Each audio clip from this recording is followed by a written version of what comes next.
Here in St. Luke's Roosevelt, we have done integrated services not only in adult psychiatry but also in child psychiatry. Our patients really come here seeking our services, seeking good quality care. We really see patients get better. The goal of the program is to work with families to really be able to maintain them in the community with community supports and decrease the amount of time that is spent in hospital and residential placement. At this school, everybody here, the therapist, psychiatrist, everybody, social worker, they're here to help you.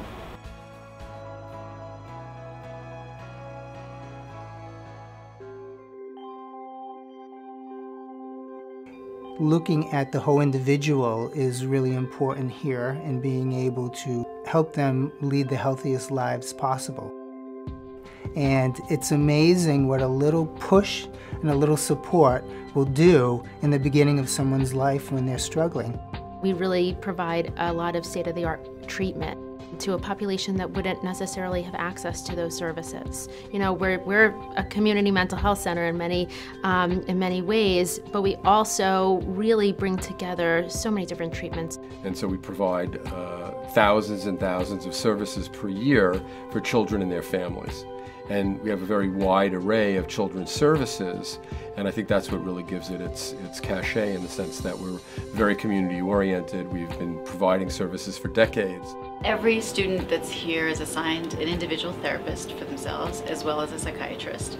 They work with a whole team of clinicians who would provide them with their group therapy and their milieu therapy and their family therapy. And it's really, the main thing that we offer is just this very safe, therapeutic holding space for them. In CARES, it's like you guys are all individual. You know, like they focus on what they can do for you and how they can help you, not just to get you out of there, but more to like help you succeed. I had a difficult time, but the staff and my therapist have really worked with me to keep me in the program, and I kind of just made the choice, like, I don't want to be a failure. Without CARES, I'd probably still be using drugs. I probably would have not graduated from high school. I wouldn't be working there now, and I probably just would have been lost. Challenges for us are the challenges that I would assume child services face everywhere, and that is proper screening and identification of disorders that require clinical intervention, clinical treatment. The sooner that you can intervene, the more able you are to make profound changes in the trajectory of a person's life. Studies have shown that 20% of all adolescents have some type of mental health diagnosis, but out of that 20%, only 20% of that 20% is actually getting mental health services. And the school-based population is a natural place to have mental health services within the schools because this is where kids are. Being there and letting them know and helping them assess what is in their best interest, okay, so that they can get to that healthy, functional status as adults, I think is part of our goal. A lot of these kids, when I've first seen them, don't necessarily believe they're going to live beyond 25, and they don't necessarily believe that they can get a college education. And so part of the therapy is really opening up their perspective of what is possible. We really try to work with first providing safety, you know, helping establish a trusting relationship so that you can move on to some more of the work in terms of building skills to cope with stressors, helping the family understand where the child's at and providing the best, providing for their needs. My son Stefan was having a little bit of a hard time, and he wound up at the emergency room in St. Luke's. Well, my life was a complete disaster before, like in and out hospitals, and 'cause that was back when I was, you know, really depressed. We didn't know where to go from there, and the psychiatrist at the hospital mentioned that they had a very good adolescent program at St. Luke's.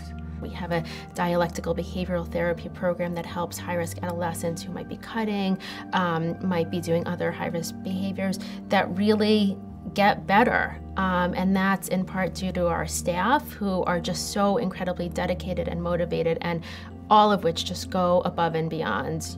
Claire's like a good friend to me. I don't even consider her a therapist. Like, I talk to her like I would to my friends. Through her, he opened up and they figured out what was wrong with him and what help he needed. Like, before I couldn't say 2 words to my dad.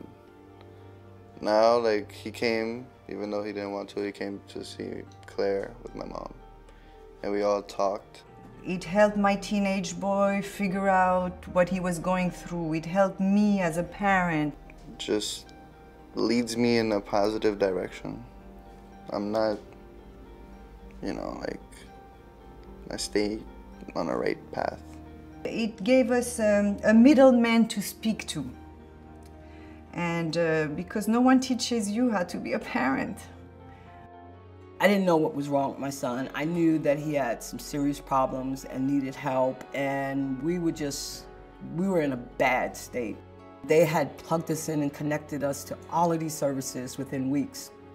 And almost immediately, the quality of our life started to change. The clinic here did team meetings with his school to educate his school and to shadow the teachers and so on that was working with him. So not only did I feel supported, the school felt supported. He just became this amazing student, amazing child. So it's not just a place where you just come and get treatment. It's very much a part of our extended family.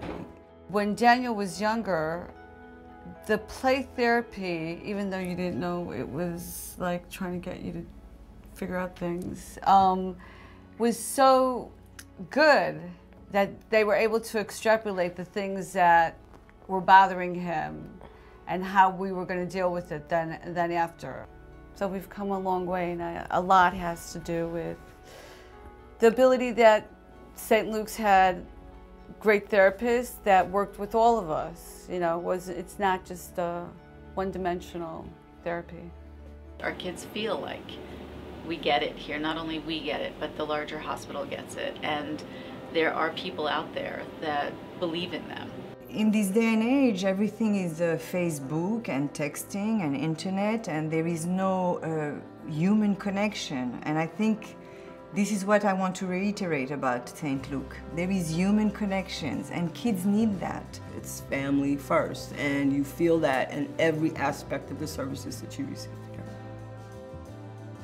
We have these wonderful landmark buildings on Morningside Drive between 113th and 114th Street called the Plant and Scrimsor Pavilions. The infrastructure of the building is in serious need of rehabilitation to the tune of many, many millions of dollars. We're looking for people who have that interest both in our children and in the health of the community, the mental health of the community, but also an eye towards restoring these buildings to their former glory.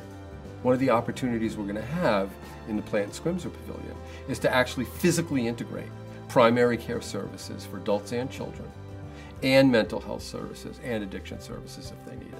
We would love for everyone to be together in one site where we can really do the best type of coordination we can, and really in the most inviting, homey, child-friendly kind of place. If a donor came in and actually saw the work that we were doing and spoke to the patients, you wouldn't really have to say anything. Because it's clear that we do very good work. It's clear that we're devoted to this population. It's clear that the community is very connected to us. They know if they want services, they're going to come here to the Child and Family Institute.